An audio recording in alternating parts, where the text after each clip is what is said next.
Okay, so this is my talk. There was a question in the Discord that was basically, what code should Rust write?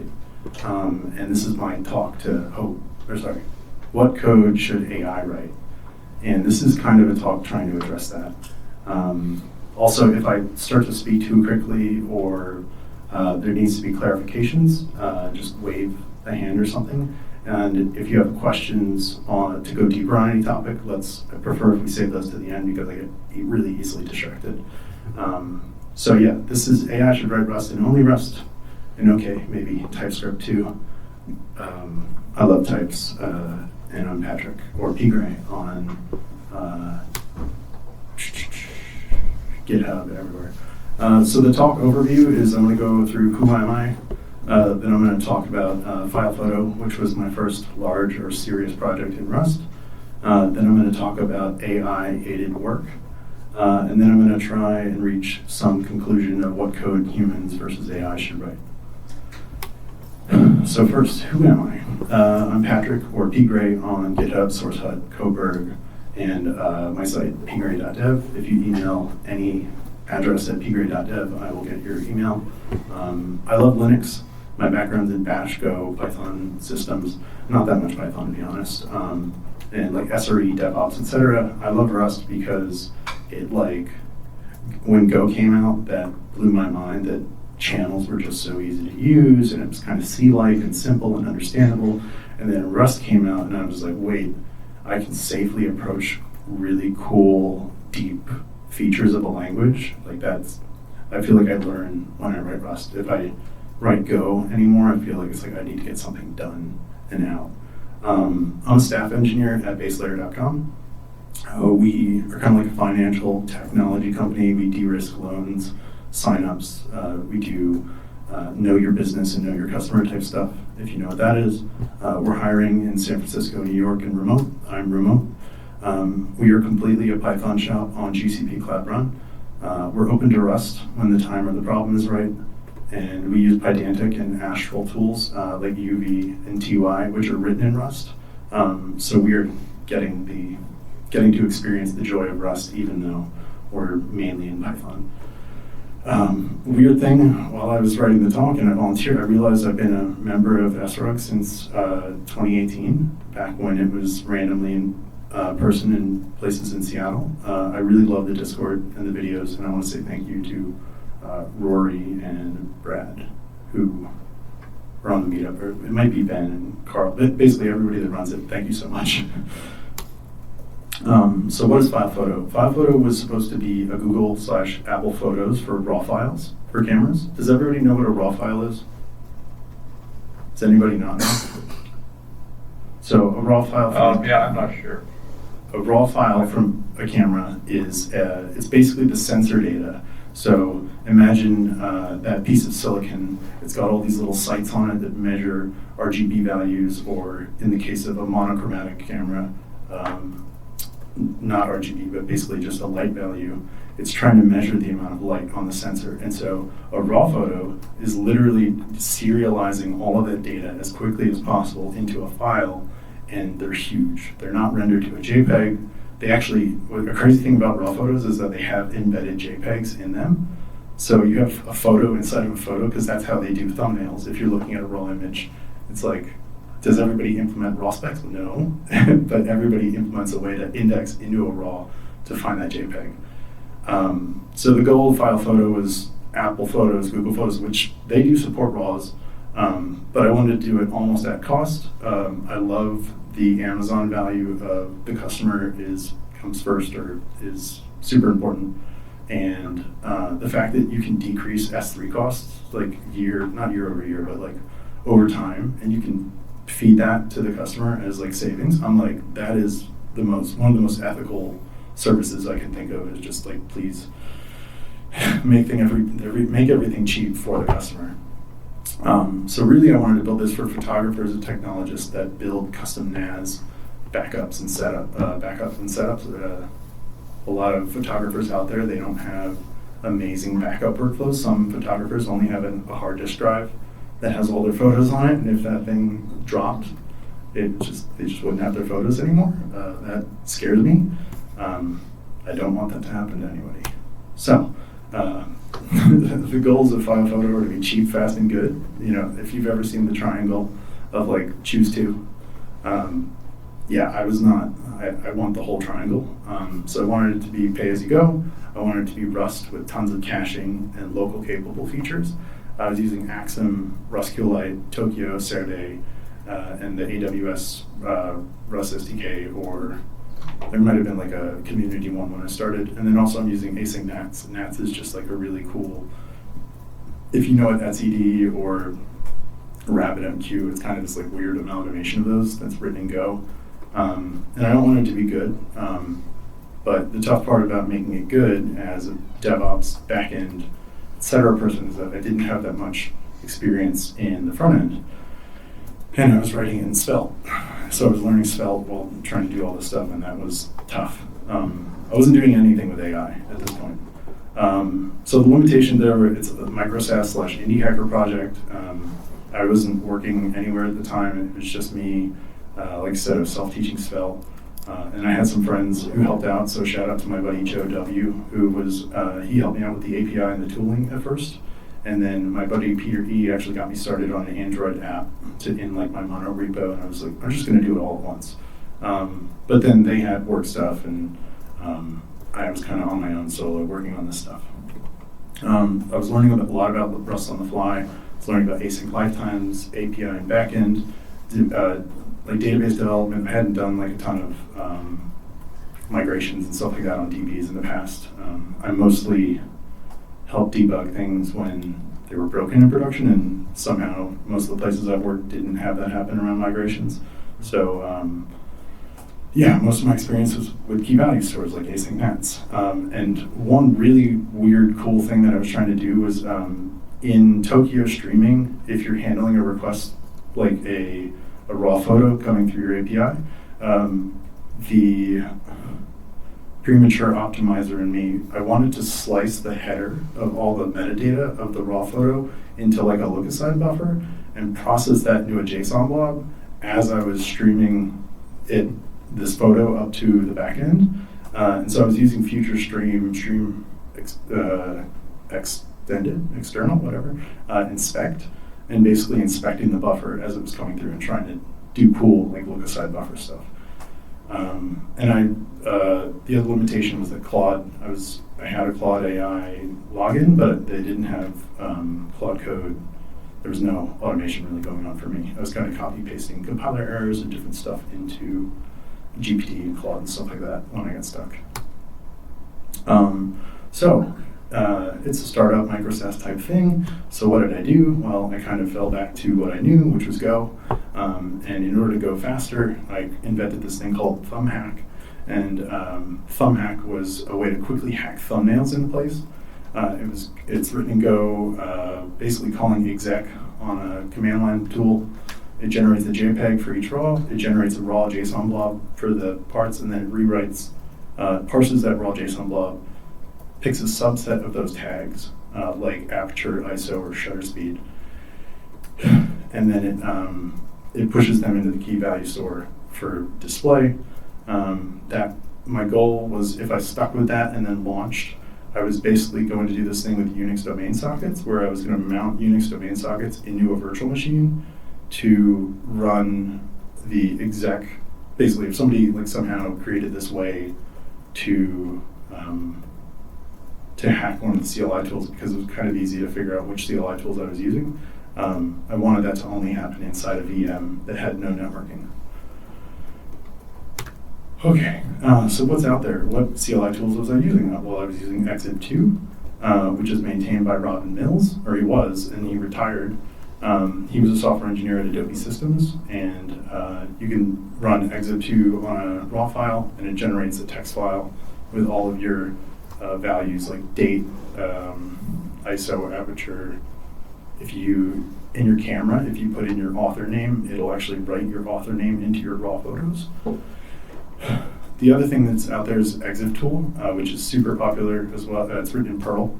The author is Phil Harvey, who is retired, and he's a software engineer in particle astrophysics. Awesome tool. And then there's also DC Raw, which was written by Dave Coffin, and the last version of that was published in 2018. It was written in C, and you can basically stream the contents of a raw photo into DC RAW, and then you can extract the JPEG into another file. That's succeeded by LibRaw, but I haven't had any experience with LibRaw yet. I'm just glad to know it's there. So what happened? Well, I burnt out. That's too much stuff. There's microservices, there's Rust, kids, life, etc. And I found some contract work doing like DevOps, SRE, cost optimization, etc. The last thing I did was I built billing, and I was kind of building this like token system for tracking the amount of data for a given customer that's in Backblaze or S3, and then per day, and then if that changes, kind of like at the end of the month, count up all the tokens, generate a billable amount. And I was kind of giving, I was rounding down to the nearest gigabyte so that people you get a free gigabyte of storage because it costs half a cent.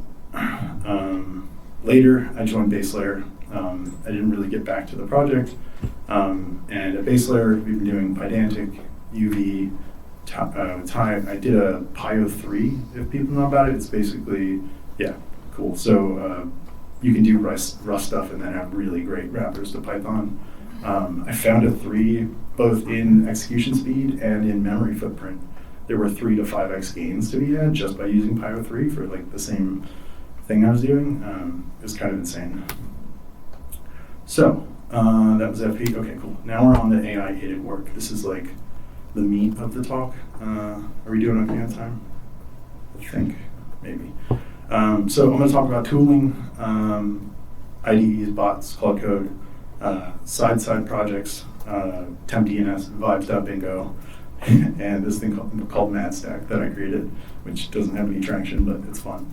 And then lastly, like the really thing that I'm really proud of, and actually already reached out to Robin, who maintains Exif 2 about, is Fpexif, which is going to be open source soon. Okay, this is the big slide, yeah. Okay, so these are all the tools that I've tried. I tried Cursor with model, with the Composer 1 model. We have a subscription to this through work. It does completions. You can prompt it. It's got plan mode. It's pretty solid. Cursor is a good way to, it's based upon VS Code. It has Rust support. It has tons of language support. Z.dev is written in Rust, and it's really fast. Like, if you love Vim, check out Z.dev because it's basically like, I don't know, it's just that fast and great. And it automatically finds like plugins and setup stuff for you. It's got completions, it's got prompts. It relies on Cloud Code or other, you can set it up with Cursor Agent, whatever. And then there's Cloud Code. Cloud Code is the thing I'm using right now, and I haven't found anything quite as helpful as it. Specifically, I'm using plan mode, and then I mentioned in our Discord, there's a Ralph plugin, which is basically, it's this loop around your prompts. And if your stuff exits, it keeps going. And there's like a certain amount of tries. Does anybody need more context around these tools before I go deeper? Maybe Ralph. Ralph? Yeah.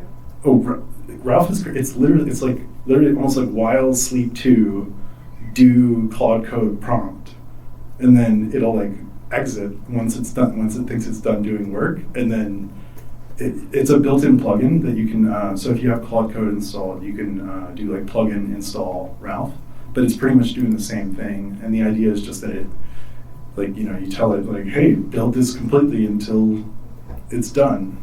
And then the tendency is that Claude or other agents will like stop early, and they're like, do you really want me to keep going? And Ralph is pretty much just like automating, telling it to keep going. Yeah, the funny thing, Cloud Code named it Ralph Wiggum, the plugin, Ralph Wiggum, and then they like renamed it because they're like, oh, the Simpsons might get on us about the trademark. So that's fun. The other cool one out there is OpenCode. A lot of folks on Twitter, I'm not going to call it the new name, a lot of folks on Twitter, new Twitter, they love OpenCode. OpenCode's really cool. The TUI is like vastly superior to Cloud Code, but it doesn't have plan mode. And there's a PR out, I think, to implement plan mode in OpenCode, which is cool. Plan mode, just so anybody doesn't know, Plan mode is you prompt your agent with what you want to do, and then it asks you clarifying questions. And it's like, do you want me to write a full test suite? Do you want me to do this, that? Like, it's really great. Especially if you're doing like quote unquote vibe coding, which is a lot less, you're not really checking the code as much, you're kind of just trusting it, which with Rust is actually really good because the compiler spits out stuff if it's bad. The last one I tried recently was anti-gravity, which is Google's thing. They have Gemini built in. Gemini literally like condescended to me. I was like, can you mimic this? And it's like, I will try to mimic this. And I'm like, it like literally quoted mimicking back at me because it knew what I meant, but it made me feel bad. So, and the last thing, the thing that I highly recommend, no matter where you work, where you are, the GitHub PR review bots, specifically CursorBot, is insanely good. Like, we write in Python, it's catching stuff that we're doing in async context. It's catching stuff that we're like types that are wrong, that like we didn't quite specify enough. And that one, like literally, at first we like ignored it a little bit, and then now almost every single person has just at work has like decided, oh, I'm just going to address this. Like, this is not something I'm going to ignore anymore. We pretty much fix every single thing CursorBot identifies in PRs. My experience with the Claude PR bot, I don't know if it needs more configuration or anything, but like it told me that my architectural dreams were horrible. So it's like, you need to seriously refactor, blah, blah, blah, blah, blah. And like, that's not the kind of feedback I'm looking for in Claude. So, what did I do? Why am I excited about this stuff? Well, so at work I write Python, and at home I only write Rust. I don't write Go, I don't do anything else. If there's not a Rust library for it, I'm just gonna have Claude do it now. That's how productive I am with Claude. I realize it's like not as maintainable, or there's a lot more to maintain, but seriously, I don't wanna write anything but Rust anymore because it's just so safe and fast and lovely. So, TempDNS. I posted this in the Discord. It's basically the architecture of TempDNS. It's like a temporary DNS service, and it's a periodic curl, effectively, or HTTP request to the Algorand API. Algorand is for anybody that doesn't know, it's like a green blockchain. They buy carbon credits to offset the electricity costs. They're not proof of work or proof of they're not proof of work, so they're not burning tons of energy or whatever. They're proof of stake / they have, anyway, there's a white paper, it exists. That's not important. The TempDNS looks for transactions to my wallet, and if you send me one algo with a JSON blob in there, I will generate a DNS record on tempdns.org. So you can have a website online, or say you have a server out there, you just want a DNS record. I was kind of inspired by freedns.afraid.org. Don't pay me, they give free DNS away. I was just kind of like, is there anybody who does have algo that would pay for a DNS record? Or, and some of the great feedback I got in our Discord was, I would buy a subdomain maybe. So I think if I revisit that, I'll implement that, but people don't really seem to want to buy things with crypto. They seem to want to hold it and, speculate. Anyway, the next thing that we built was Vibes.bingo. Carla, my wife, built this almost entirely with Claude Code web. You can actually have a little chat session going, and it'll spin up a virtual machine in the back end, in their back end, and it'll commit to the repo. And so because my background's DevOps, SRE, all that, I implemented the DigitalOcean app GitHub sync service or whatever. So basically Carla will ask Claude to go build something, it'll push it to a branch, test will pass, we'll merge it, DigitalOcean picks that up, builds it, and deploys it. And it's a cute little site where you can create bingo cards. She created her 2026 bingo card, and she's had a couple different things happen on it. Oh, crazy thing that we learned while we were doing that. So when we kind of told Claude to do it, it started out with Terra templates. Do people know what Terra templates are? No, T-E-R-A, Terra. It's basically Jinja. If you know what Jinja 2 is, or Jinja is, it's a template language for writing HTML, plain text, whatever. And so Terra, what's interesting is it's a Rust library that re-implements Jinja. And so what's happening is that Terra templates are at runtime parsed and run. And that was causing issues because basically Claude would make changes and the templates were out of whack, and then we would go and panic at runtime because the templates were broken. So instead, what we did is we switched to Mod. Mod is an HTML macro library that allows you to basically write a macro, and at compile time, it figures out, is this HTML valid? If you're writing HTML in Rust, Mod is amazing. And that created my idea for MadStack. And MadStack is a silly little named new stack or framework, which is supposed to be Claude/AI friendly. It's Mod, which is the HTML macro, Axum, which is the REST kind of framework for Tokyo, and Diesel. And Diesel lets you talk to MySQL, Postgres, SQLite, and it's not really a framework because it's really just my favorite 3 libraries. But it's really good. The repo has a demo app in it, which is like an Echo template demo app thing. I'm thinking about turning it into if people actually do like it or get inspired by it, maybe it could be a template to create a new Rust binary or something like that. In the README for it, I was kind of like trying to be, I don't know, come up with like ways of like, why is this good? Why is this interesting? And really, I don't think there's a need for a framework in Rust. Rocket kind of has one going on, and it's okay. In my opinion, I really like Axum, Mod, Diesel, and I think that if you're going to make things easy by using these AI tools, you might as well do it the hard way with Rust. And that's like, you don't really need a framework if all the heavy lifting is going to be done by Claude or OpenCode or whoever. So that brings me to Fpexif. So what is file photo or Fpexif? So really, I kind of did all this AI work with little web binaries and stuff like that, and it really kind of sparked off in my mind that Robin Mills of Exib2 wrote. He actually had a book that I read when I was doing. I read parts of his book, not the whole thing, but he basically lays out the whole specification for all the different raw formats for photos. And in literally like the first 3 paragraphs of his book, he says, the tool set used in software engineering evolves with time. C++ has been around for 35 years, and while many complain about it, I expect it will outlive most of us. Nonetheless, languages which are less vulnerable to security issues may lead the project to a rewrite in a new language such as Rust. I hope this book provides the necessary understanding of metadata to support such an undertaking.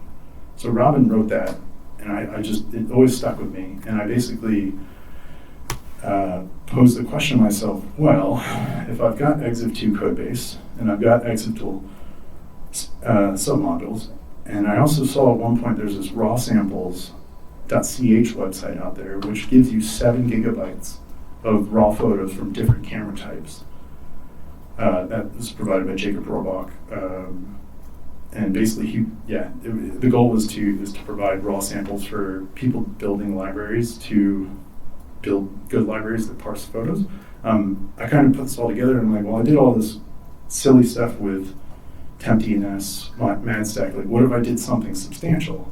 And the thing that I was doing is I wanted to have Claude.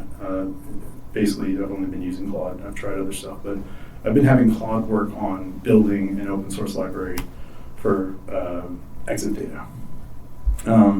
So how did I do it? Well, the first thing I did is I had Claude build some EXIF image tooling. Basically, there are tests. Like there's one called MFR test, which is manufacturer test. So for a given manufacturer, Claude will build some code or build some new features, and then it takes my raw data, which I have on a folder at the root of my little mini server, and it runs the code base against those files for that given manufacturer. Then it runs EXIF2 and EXIF2 against those files, generates their output, and then I diff the tags. And so I'm not writing any code right now. I'm literally just having Claude write Rust, pure safe Rust. There's no unsafe in my code base either. And basically I have completely valid input data. I have the best in class output data according to open source. And kind of in between, I'm trying to kind of like squeeze the walls in and bring it tighter and tighter so that Claude can make progress and really build my code base. So I'm adding more formats. One thing I did is I literally, so at first it was just a library, and then I was like, wait a second, why don't I just build the exact CLI behavior that exif tool has? So like there's exif tool-j, which generates JSON output for a file. Why don't I just have fpexif space exif tool-j? And I just have the same exact behavior just under a verb inside the binary.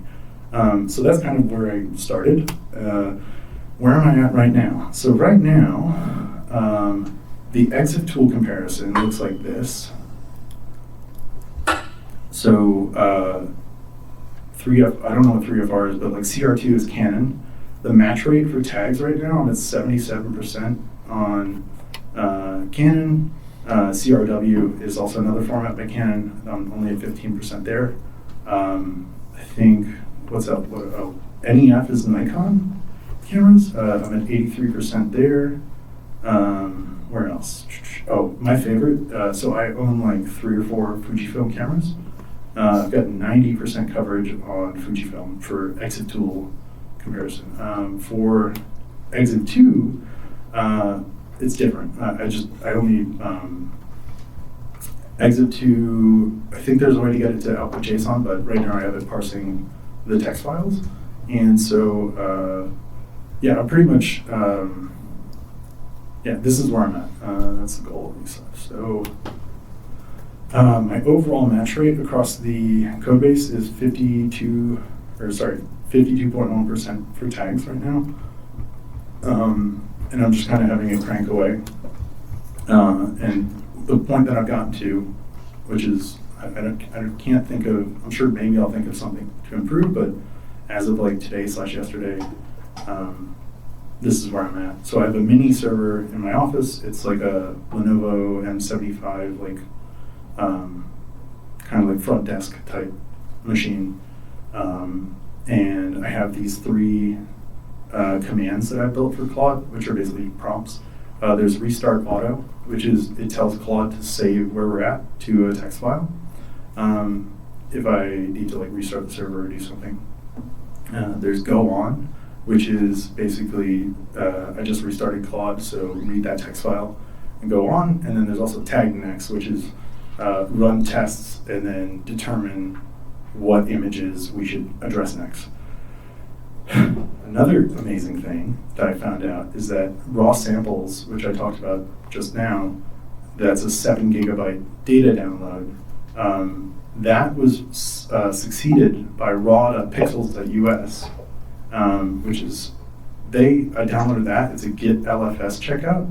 It's 56 gigabytes of data, and their goal was not to have one of every file format. Their goal is to have one file from every single camera ever made. So now I have 56 gigabytes of test data.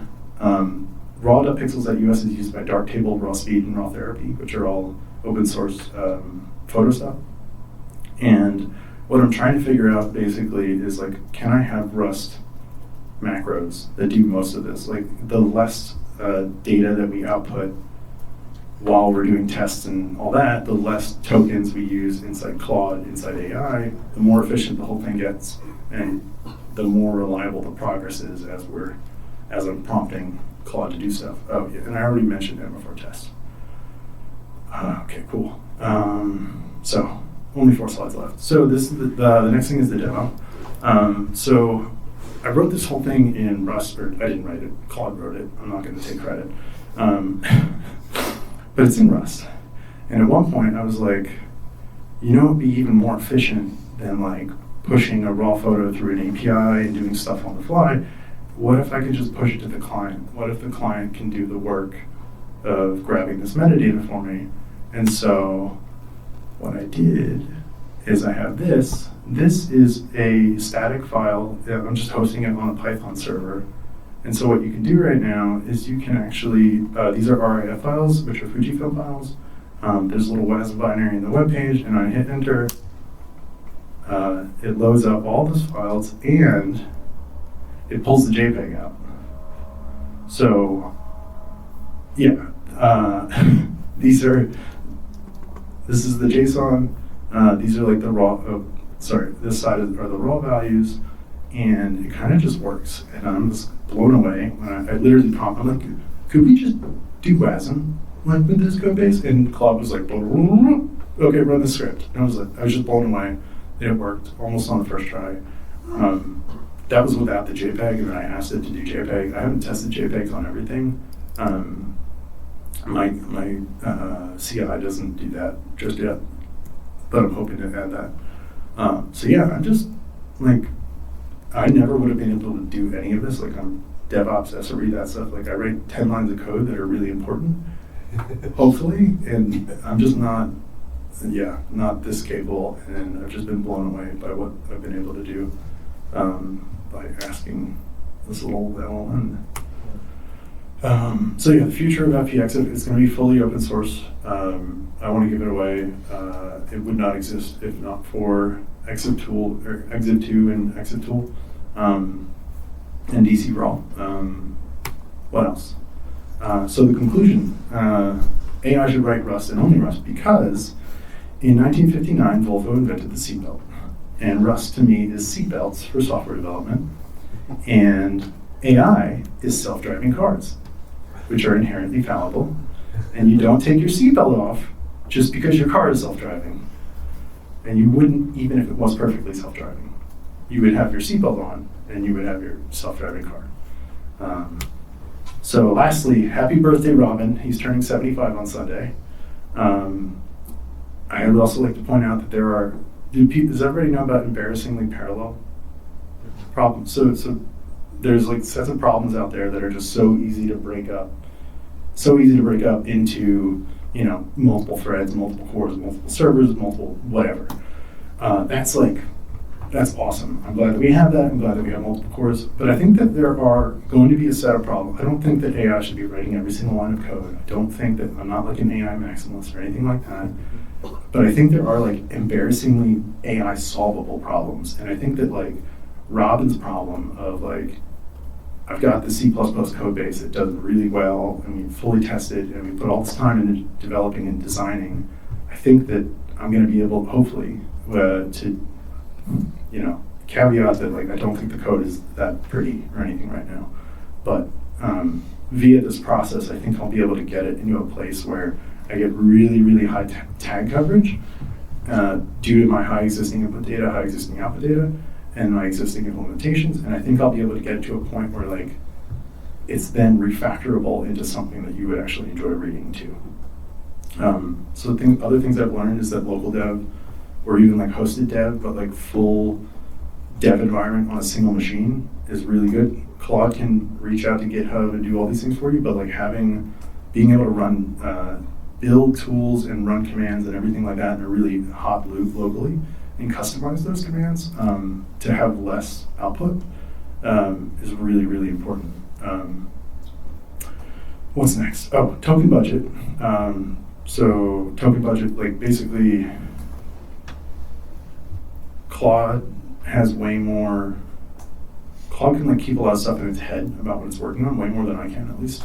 And but it does run out sometimes, and then it kind of like barfs, and it puts that all into a file, or and then it re-ingests it. So really technical terms. So custom tests with smaller output, which is basically what I had my code base create. My output for my test is literally file, tag, broken. Like it's for each broken tag, and like I only address certain. So different output modes for tests might actually be a thing. You might like want like in regular CI the human to be able to parse that stuff, and then in local CI or regular CI to just be like very AI friendly and just tell you exactly like which line or which file or whatever, and then the AI can go and figure out that stuff for you. Has everybody heard of shift left? So shift left, as far as I understand it, is this idea that you can move, if you can move bugs and output from production left in your process to the start of your process, either at design time, first code time, whatever, the more you can move onto a developer's laptop, the better. Rust does this like really well, but really it's not just Rust. It's applicable for Python, for any language like TypeScript, whatever. Types are so good for this because your types tell you somewhat quickly, like, this is wrong. And if you can get that wrong signal into the AI standard in, I had like mouth, hands, whatever it is, I'm not doing that. Into the standard in of the AI can solve that issue for you. Oh, yeah, and then the last thing is like, with all this AI stuff, you're trading speed for sure. Like, you're gonna go fast, but you still have to be on the hook for your own changes. And like in something like Fpexif, there's no real danger out there until I get users or until people start integrating it.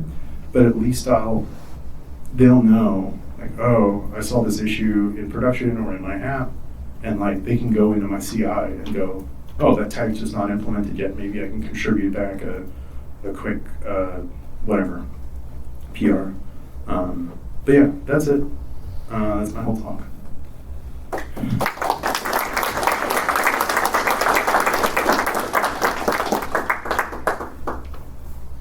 Yeah.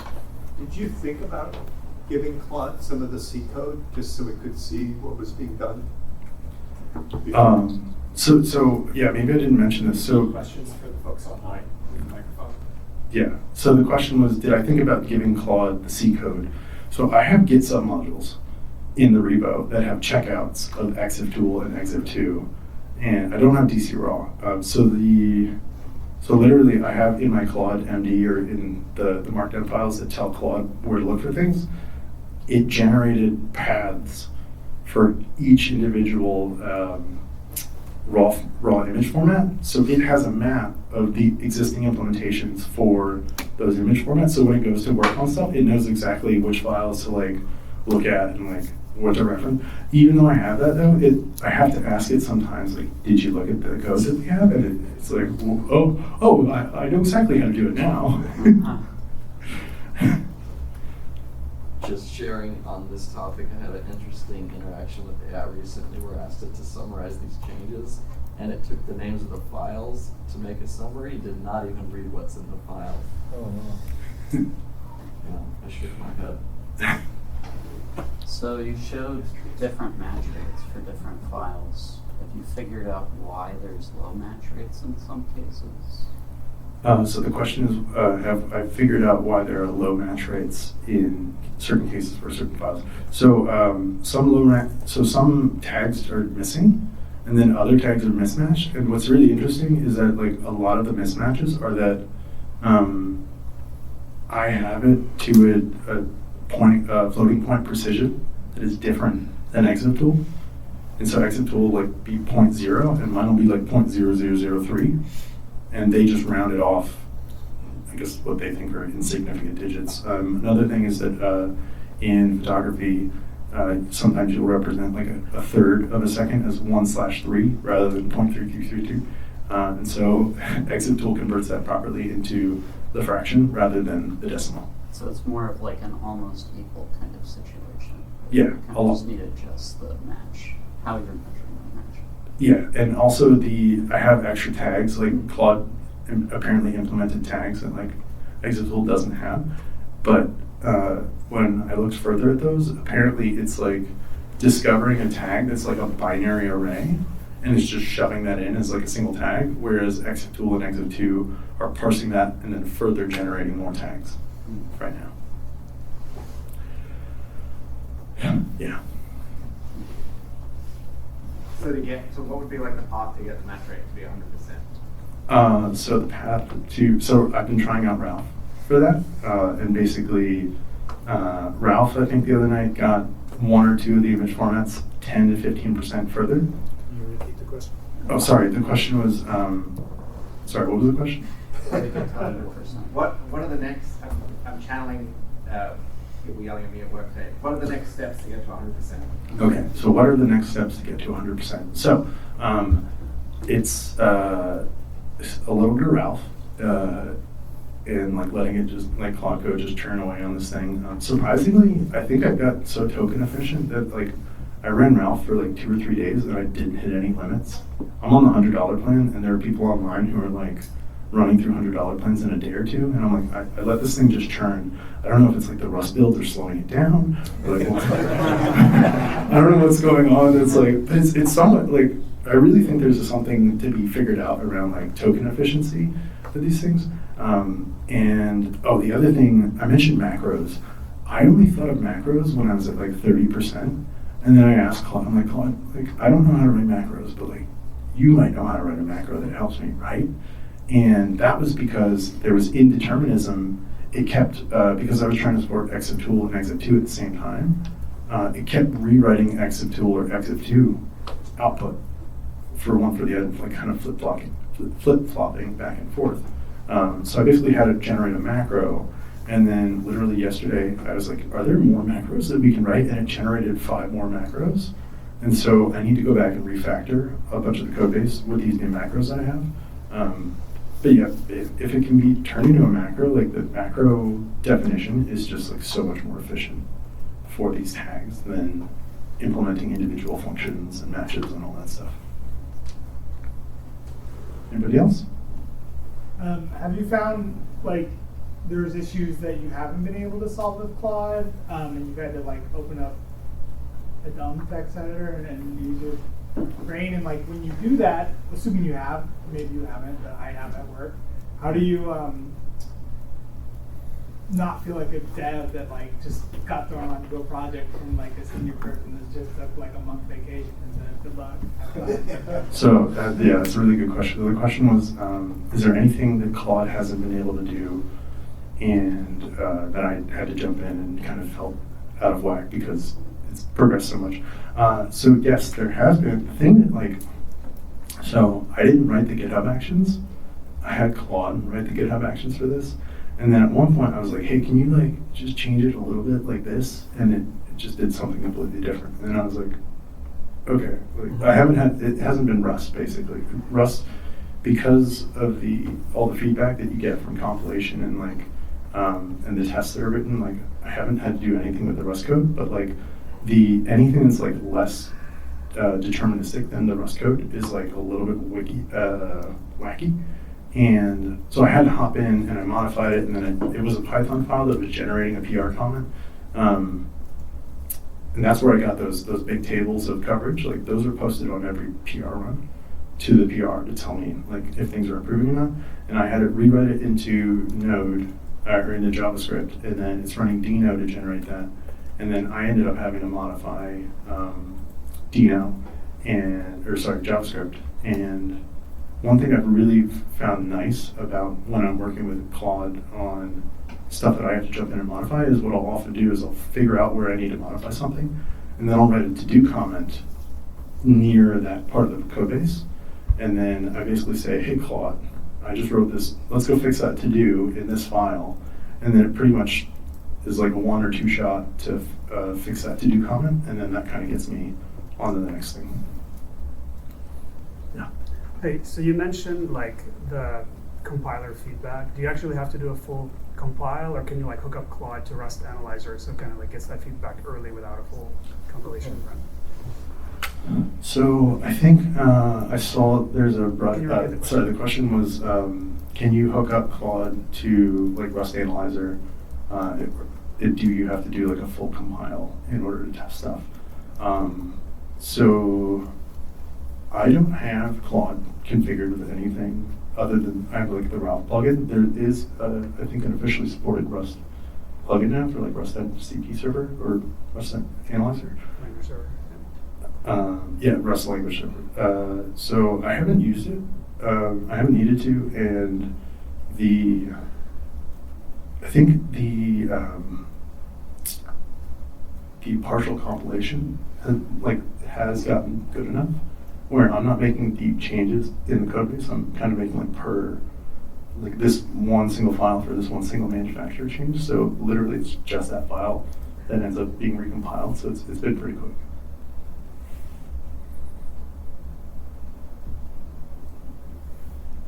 Anybody else? Oh.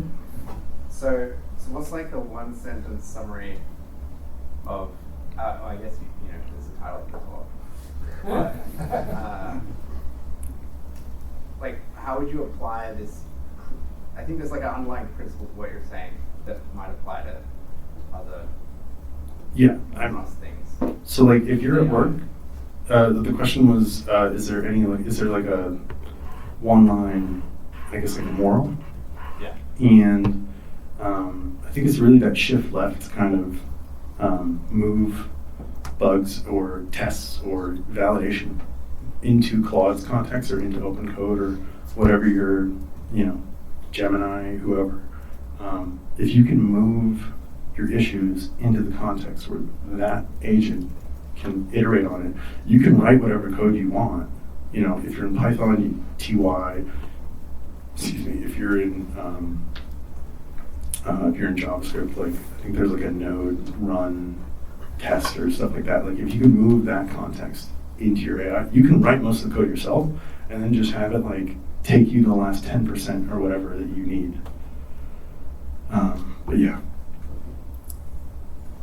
Do we have time for more or? Maybe we should go Or a break. or a break. Okay, cool. Maybe a 10-minute break. If anybody wants to chat, I'll be here. Okay.